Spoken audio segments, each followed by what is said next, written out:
नमस्कार, मीरा केबुलमध्ये तुमच्या सर्वांचं पुन्हा एकदा स्वागत आहे. मी आज रिक्वेस्ट करणार आहे की माझी पिक्चर क्लॅरिटी जर येत नसेल किंवा माझा आवाज तुमच्यापर्यंत पोहोचत नसेल तर मला नक्कीच कळवा, कारण आज मी लॅपटॉपवरनं लाईव्ह आले आहे आणि मी वाचणार आहे माझ्या फोनमधनं.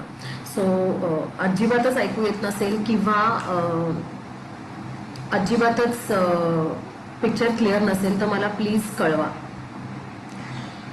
आज मीरा केबोलच्या नातीगोती सिरीजचा तिसरा एपिसोड आहे आणि किती पटापट आठवडे गेले.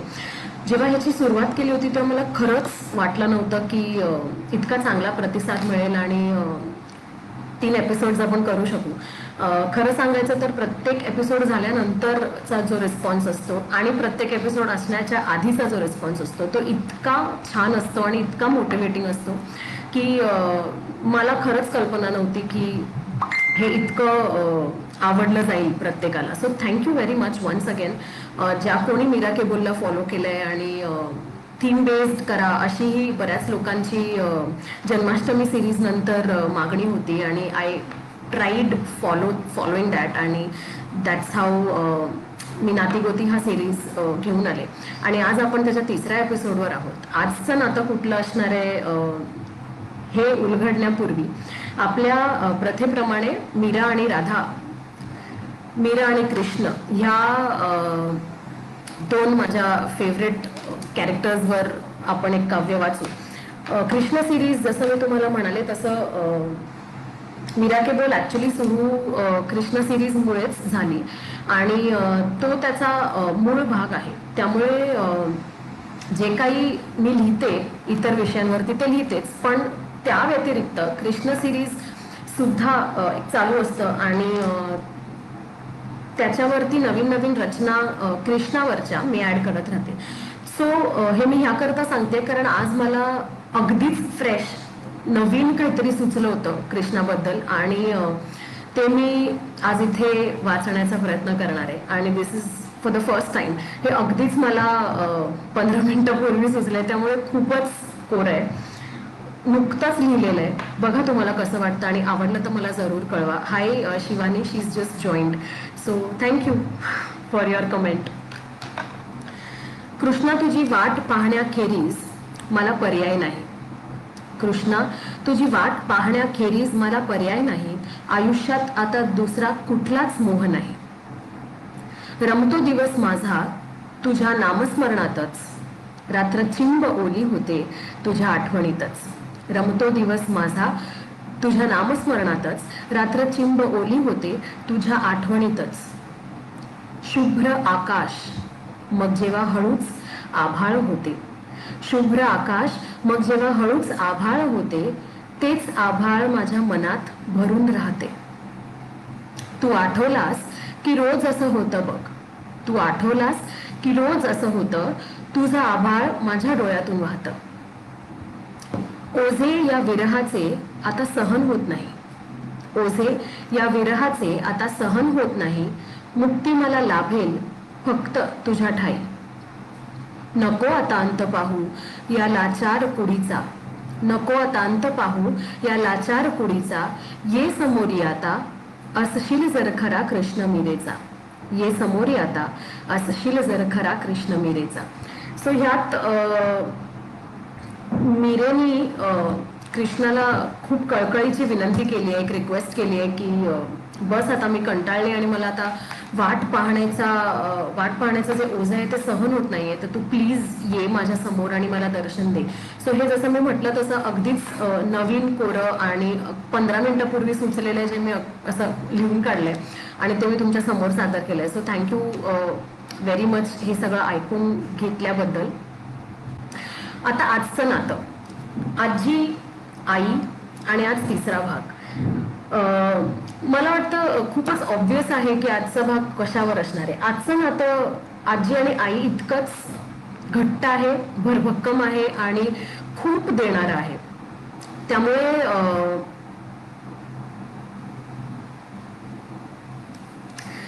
त्यामुळे माझ्या ते फार जवळचं आहे आणि आय एम व्हेरी शुअर की मी ह्याच्या पुढे जे काही बोलीन त्याला तुम्ही सगळेजण रिलेट कराल आणि तुम्हाला नक्कीच पटेल मी काय म्हणते ह्या नात्याबद्दल. सो आजचं नातं आहे बाबा, आपल्या अगदी खूप जवळचं, म्हटलं तर जवळचं म्हटलं तर लांबचं. मी जवळचं ह्या करता म्हणते कारण माझी अपब्रिंगिंग इतकी वेगळी आहे इतरांपेक्षा की मला बाबा आणि आईमध्ये कधीच फरक जाणवला नाही. मी अशा बऱ्याच मुली पाहिल्या आहेत किंवा अशा माझ्या बऱ्याच मैत्रिणी आहेत आजही ज्या मला नेहमी सांगतात की तुझ्या इतकं ट्रान्सपेरेंट आणि स्पष्ट आम्ही आमच्या वडिलांशी नाही बोलू शकत. आणि मला कधीच कळलं नाही का, कारण मला असं कधीच रिअलाइज झालं नाही, रादर त्यांनी ते कधी करू दिलं नाही की आई आणि बाबामध्ये अंतर असतं.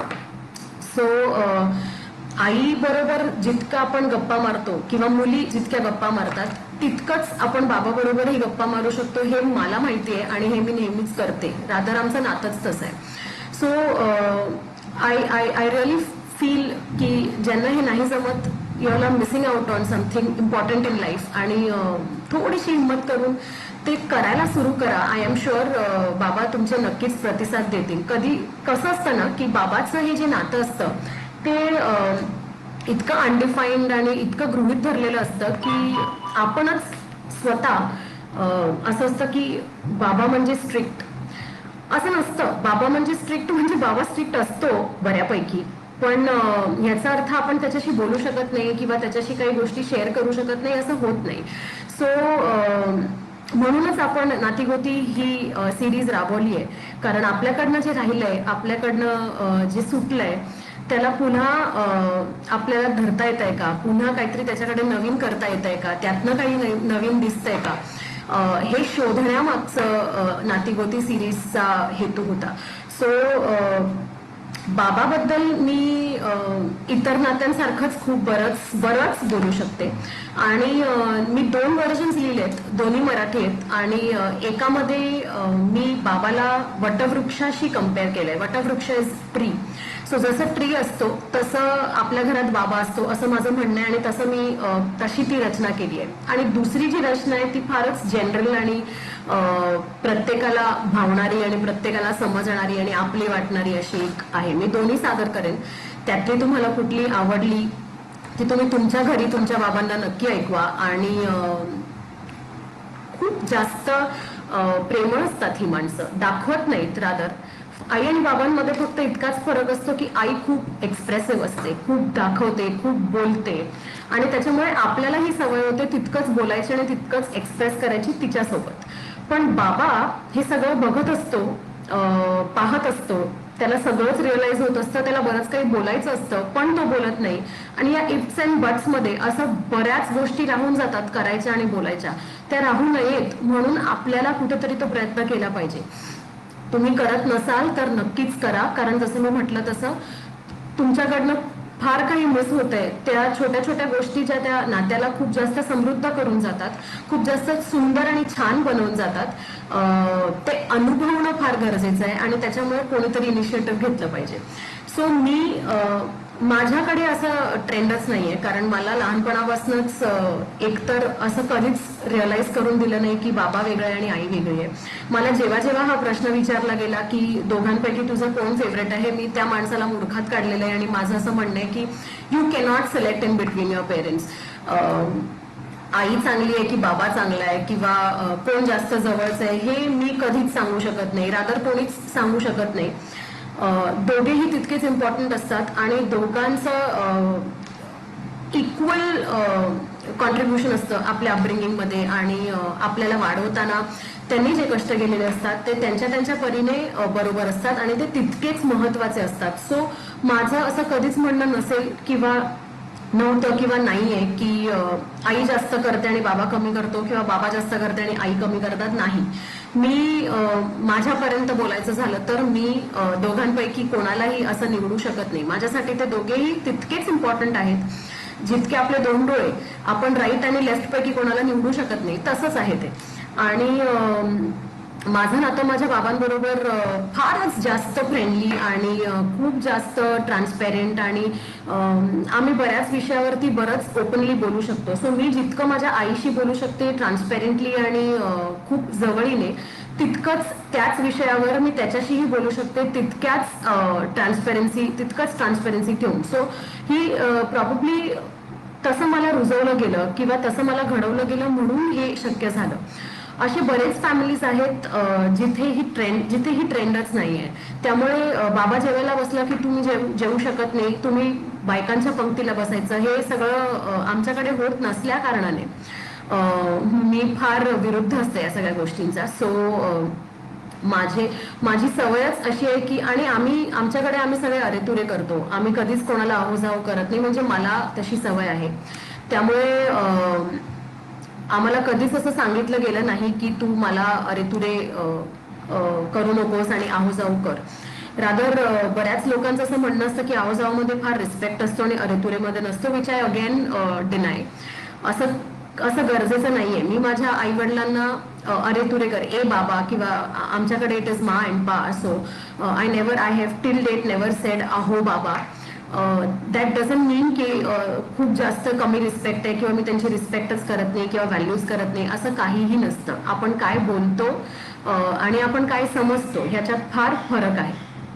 सो वटवृक्ष जे मी बाबासाठी म्हटलेलं आहे, ती एक रचना आधी मी वाचून दाखवते आपल्याला. आज अनिल वैद्य जॉईन झालेत. So thank you sir for being here and being there with Meera केबुल. तुम्ही कॉन्स्टंटली प्रत्येक एपिसोडमध्ये होतात. Thank you very much. एक वटवृक्ष देतो फक्त सावली, आणि त्याच सावलीत बहरतात नाजूक कळ्या, फुले, पाने आणि वेली. आता कळ्या, फुले, पाने, वेली म्हणजे त्या वटवृक्षाची सिबलिंग्स, त्या वटवृक्षाची लहान बाळ. सो एक वटवृक्ष देतो फक्त सावली, त्याच सावलीत बहरतात नाजूक कळ्या, फुले, पाने आणि वेली. ते वृक्ष चिरंतर काळासाठी तिकडेच उभे राहते, कारण त्याच्यावर अनेक जणांची जबाबदारी असते. मोह, माया, लोभ हे शब्द ऐकूच येत नाहीत त्याला. फक्त देत राहतो, काहीच ठेवत नाही स्वतःला. जर तुम्ही थोडासा विचार कराल तर आपल्या प्रत्येकाचा बाबा असाच असतो. तो फक्त देत राहतो, काहीच ठेवत नाही स्वतःला. ऊन, पाऊस, वादळ, वारा सगळेच सोसतो. लहानग्या फुलांना त्यातून सावरतो. विस्कटलेली स्वतःची काया पाहतो, तरीही जिद्दीने घट्ट उभा असतो. हा भला मोठा वटवृक्ष असतो आपल्याच सोबत एकाच घरात. तो शिकवतो आयुष्याचे धडे, इतर त्याला बाप आणि मी त्याला बाबा म्हणे. सो हे फारच अगदी छोटीशी वटवृक्षाच्या कंपॅरिझन वरती लिहिलेली बाबासाठीची रचना होती. आणि माझी जी दुसरी रचना आहे ती फारच जनरल आणि खूप जवळची वाटणारी आहे. तत्पूर्वी जसं मी आजी आई बद्दलचे माझे अनुभव सांगितले, तसं माझ्या आणि माझ्या बाबांचे सुद्धा असे अनेक अनुभव आहेत. आणि सगळ्यात महत्वाचं म्हणजे सायकल चालवायला मला बाबांनी शिकवलंय. आणि त्याच्यानंतर शाळेच्या प्रत्येक ओपन हाऊसला, ज्याला आता आपण पीटीएम म्हणतो, सो पेपर्स मिळाले किंवा मार्क मिळाली त्याच्यानंतर जेव्हा तो एक दिवस असतो जिथे पालक शाळेत जातात आणि you get to see the papers, तेव्हा प्रत्येक वर्षाला प्रत्येक व्हॉल्यूमच्या पीटीएमला माझा बाबाच माझ्या बरोबर आलेला आहे. सेल्फ स्टडी असो, आईने शिकवलेलं असो, ताईने शिकवलेलं असो, कोणीही शिकवलेलं असो, पण हे ठरलेलं गणित होतं की पीटीएमला बाबाच येणार, कारण जो काही ओरडा खायचा आहे टीचरचा तो त्याच्या समोर खा, असं ठरलेलं असायचं. आणि सगळ्यात मोठी महत्वाची गोष्ट अशी होती की आम्ही गेल्यानंतर आमच्या पाठनं जी माणसं यायची किंवा जी मुलं यायची, मित्रमैत्रिणी यायचे, ते मला असं बाजूच्या बेंचवर बसून खुणवायचे किंवा हाय हॅलो करायचे. आणि माझं लक्ष इथे असायचं, कारण पप्पा मला यूज टू टेल मी की इथे काय मिस्टेक झाली आहे, हे किती सिली आहे, इथे बघ तुझा अर्धा मार्क कापलाय, वगैरे वगैरे वगैरे. आणि माझ्या पाटणालेली माझे मित्रमैत्रिणी मला नंतर बाय बाय करून जायचे आणि आम्ही तिथेच बसलेलो असायचो त्याच बाकावर 1 तास, 2 तास, 2.5 तास. 5 संपायचंच नाही, कारण इतके विषय असायचे आणि प्रत्येक प्रश्नावरती त्याला ती उत्तरं बघायची असायची. आणि मी कुठे मिस्टेक केली आहे हे मला सतत सांगत राहायचं की इथे झालंय, तिथे झालंय, तिथे झालंय, इथे झालंय, तू कशी इतकी सिली मिस्टेक्स करू शकते, हे त्याचा पेटेंट डायलॉग असायचा प्रत्येक पीटीएमला. आणि मग जेव्हा तो टीचरला विचारायला जायचा की how she in the class वगैरे, तेव्हा मला फार गोळा यायचा पोटात की आता काही सांगू नये हिने. कारण तशी मी फार मिस्चिफियस मुलगी होती शाळेत. आय वॉज नेव्हर शांत आणि असं कधीच नव्हतं. Always a back bencher. So मला असं होतं की आता हिनी ह्याला काहीच सांगू नये. त्यामुळे अशा फार गोड आणि गमतीशीर आठवणी आहेत शाळेच्या. त्याच्यानंतर कॉलेजमध्ये वगैरे पीटीएम डेज कधीच नसायचे, पण काय निवडायचं, आपली दिशा ठरवायची, कुठल्या डिरेक्शनमध्ये जायचं, तुला काय हवंय ते करायचं आणि त्याच्यासाठी ठाम उभं राहायचं स्वतः. हे मला कुठेतरी त्यांनी फार आधीपासूनच शिकवायला सुरू केलेली. सो जेव्हा कॉलेज निवडायची वेळ आली तेव्हा मला असं कधीच म्हटलं नाही की तू ह्या कॉलेजमध्ये जा, त्या कॉलेजमध्ये जा, हे लांब आहे, हे जवळ आहे, हे बरं पडेल, हे इझी पडेल, असं कधीच म्हटलेलं नाहीये. मला पूर्णतः सूट दिली होती. तुला जे हवं ते तू कर, जे करशील ते शेवटपर्यंत खूप ऑनेस्टली करायचं आणि you have to stand by your decision whatever you do. हे मला आधीपासूनच नेहमीच तो सांगत आलाय. आणि आय थिंक त्याच्यामुळे आज मी माझ्या आयुष्यातले बरेच मोठे डिसिजन्स एकटीने घेऊन त्यावर ठामपणे उभं राहून ते एक्झिक्यूट केलेले आहेत. आणि हा विश्वास किंवा हा कॉन्फिडन्स की आपण हे करू शकू, हे कुठून तरी तिकडनं आलेलं आहे. आणि त्यामुळे त्या वयात सुद्धा शाळा अगदीच हाकेच्या अंतरावर होती घराच्या माझ्या, पण कॉलेज निवडायची जेव्हा वेळ आली तेव्हा it was far away from my place. So खूप जास्त ट्रॅव्हलिंग होतं. सो ते ट्रॅव्हलिंग मी करू शकेन का, हा प्रश्न कधी प्रॉब्ली त्याला पडला नाही. पडला असावा तरी त्यांनी ते कधी मला दर्शू दिलं नाही की तू करू शकशील का. तू करू शकशील का हा प्रश्नच माझ्या घरात बॅन आहे. मला कधीच ते माझ्या आईनेही विचारलं नाही, मला कधीच ते माझ्या बाबांनीही विचारलं नाही. कधीच असं नाहीये की तू करू शकशील का. उलट ते असंच असतात की तू हे करू शकशील, तू प्लीज जा, किंवा तू तुझं बघ. तेव्हा मला कधी कधी असं वाटायचं की हे का असं करतायत किंवा हे का असं म्हणतायत तुझं बघ. पण आज जेव्हा आपण पाठीवरून पाहतो किंवा रादर इतरांना पाहतो तेव्हा आपल्याला असं लक्षात येतं की we are so thankful to have parents like them. कारण आणि मला हे सतत जाणवलं, कारण माझे मित्रमैत्रिणी आजतागत मला नेहमीच असं सांगत राहतात की तुझ्यासारखे आई वडील जर आम्हाला भेटले असते तर आम्ही अमुक केलं असतं आणि तमुक केलं असतं आणि आम्ही हे करू शकलो असतो आणि ते करू शकलो असतो.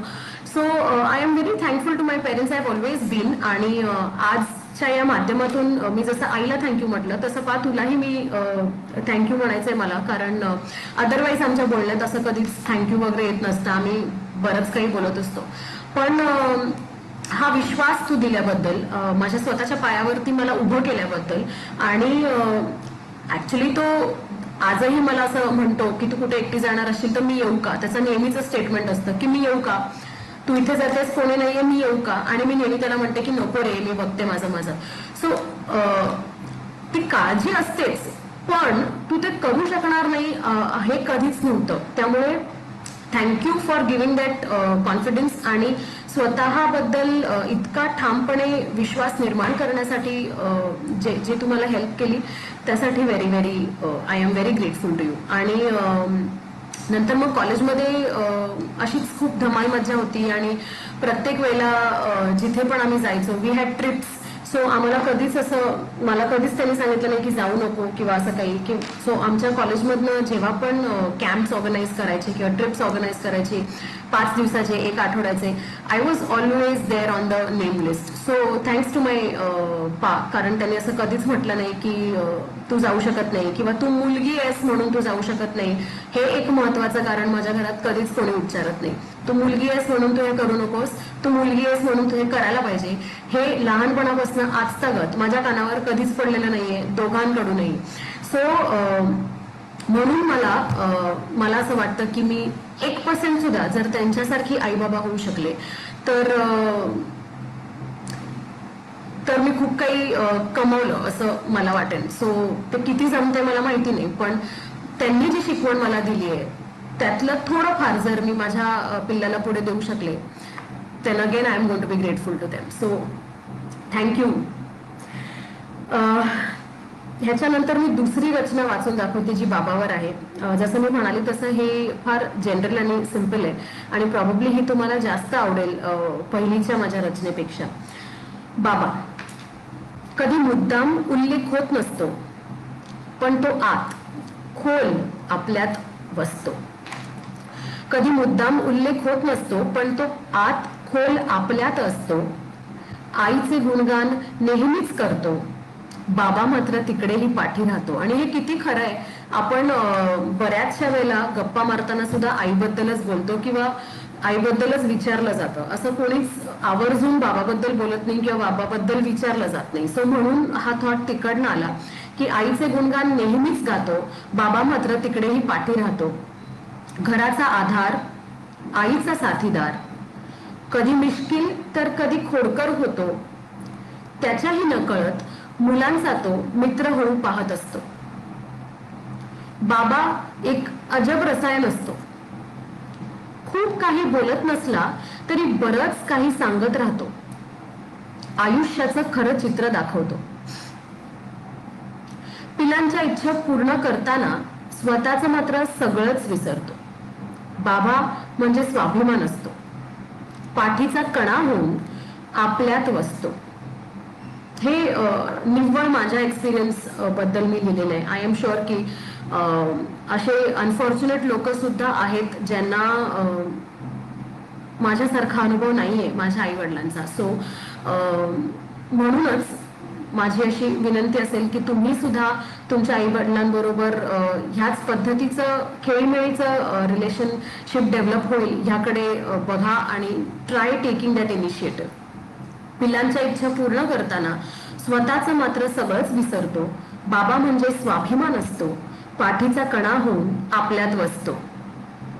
देतो, देत राहतो, देतच राहतो. एकदा, अनेकदा, खरं तर प्रत्येकदा करून जातो तो आपल्याला खूप समृद्ध. असतो हा त्याचा अन आपला ऋणानुबंध. असतो हा त्याचा अन आपला ऋणानुबंध. सो खरं तर आई बाबा आपल्यासाठी इतकं काही करतात की आपल्याला थँक्यू म्हणण्यापेक्षा व्यतिरिक्त आपण त्याच्या काही करू शकत नाही. आणि ते थँक्यू सुद्धा is very small in front of whatever they have done and they keep doing. So sorry, मी मध्ये मध्ये फार इंग्लिशमध्ये बोलत असेल तर मला माझी ती सवय आहे. मी खूप प्रयत्न केलेत मराठीमध्ये सलग बोलण्याचे, पण हे कुठेतरी मध्ये डोकावतं. सो त्याच्यासाठी रिअली सॉरी. पण thank you very much pa once again for everything that you have done and for making me the way I am today. खरं तर हे मीरा के बोल सुद्धा अगदी छोटीशी आठवण आहे, मी पटकन सांगते. असंच ओघाओघाने झालं. मी काहीतरी लिहिलं आणि मी घरी शेअर केलं आणि असं 2-3दा वगैरे झालं. तर माझा भाऊ म्हणाला की तू फेसबुकचं तुझं स्वतःचं पेज का नाही काढत. आय ऑलरेडी हॅड माझं स्वतःचं पेज म्हणजे पर्सनल पेज होतं, पण कवितेचं पेज का नाही सुरू करत असं त्याचं म्हणणं पडलं. सो मी म्हटलं ठीक आहे, मला तेवढं काही सिरियसनेस नव्हता तेव्हा. तर असंच बोलता बोलता बोलता मग नाव काय ठेवायचं असं झालं. तेव्हा मग मला my father said Meera Ke Bol ठेव. आणि मग that's how it has been as Meera Ke Bol. मला नंतर आपल्याशी जोडलेल्या बऱ्याच लोकांनी बरीच वेगवेगळी नावं सुचवली आणि त्यांचं असं म्हणणं होतं की मीरा के बोल हिंदीसाठी ठीक आहे, मराठीसाठी तुम्ही वेगळं काहीतरी करा, किंवा हे नाव कशाला, दुसरं काहीतरी नावं सुचवली गेली टू बी व्हेरी ऑनेस्ट. पण माझं हे ठाम मत होतं आणि असेल नेहमीच की मी ह्याच नावाने जे काही करीन छोटं मोठं काम माझं ते याच नावावर असेल आणि याच नावाने असेल. कारण ते नाव मला माझ्या वडिलांनी दिलंय, या पेजचं नाव. सो थँक्यू पा once again for Mira Ke बोल. आता हे आपण बाबाबद्दल आपल्याला काय वाटतं लिहिलं होतं पॉझिटिव्ह वे मध्ये. आणि बाबा कसा आहे, कसा असावा किंवा तो कसा असतो हे लिहिण्याचा मी प्रयत्न केला होता. ह्याच संदर्भात एक मला असं वाटतं की एखादी मुलगी जेव्हा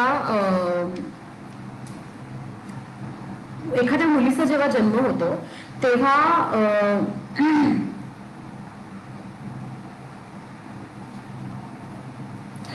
त्या घराला काय वाटत असेल किंवा त्या घरातल्या माणसांना काय वाटत असेल. आणि जेव्हा त्या मुलीवर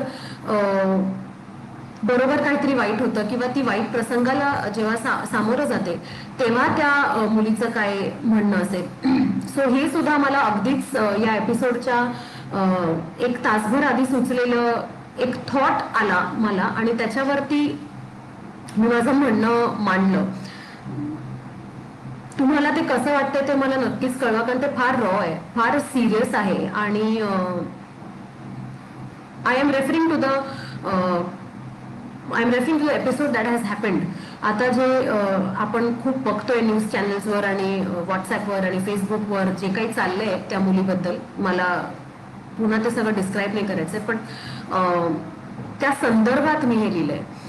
खरं तर खूप आहे आतमध्ये, खूप राग आहे, खूप क्लेश आहे, खूप बरंच काही आहे, मिक्स्ड इमोशन्स आहेत. पण त्या सगळ्याला एक वाट म्हणून मी हे लिहून काढलंय. तुम्हाला ते नक्कीच आवडलं तर मला नक्की सांगा. आणि हे हिंदीमध्ये आहे, त्यामुळे मी त्याला टायटलही नाही दिलं असेल. तुम्हाला टायटल सुचलं तर मला सांगा. तेरे घर आंगन जैसा, तेरा घर आंगन जैसे कवच था मेरी सुरक्षा का. तेरा घर आंगन जैसे कवच था मेरी सुरक्षा का. जरा सी बाहर क्या निकली मैं निशाना बनी हर एक की नजर का. जरा सी बाहर क्या निकली मैं निशाना बनी हर एक की नजर का. उस नजर की घिन आती रही, उस नजर की घिन आती रही, पर मैं चुपचाप सहती रही. कुछ तो मेरे अपने ही निकले और कुछ अपनों के भेष में भेड़िए. कुछ तो मेरे अपने ही निकले और कुछ मेरे अपनों के भेष में ही भेड़िए थे. विश्वास की चिता रचती देखी है मैंने, विश्वास की चिता रचती देखी है मैंने. उसी चिता पर फिर खुद को पाया है मैंने. बहुत कुछ कहना था तुझसे बाबुल, बहुत कुछ कहना था तुझसे बाबुल, पर हिम्मत न जुटा पाई बिल्कुल. चीखती रही तेरी बेटी मगर, चीखती रही तेरी बेटी मगर, अनसुना कर गए सब कुछ सुनकर. फिर जब तूफान थम गया, फिर जब तूफान थम गया तो मेरी मौत पर रोने काफिला जम गया.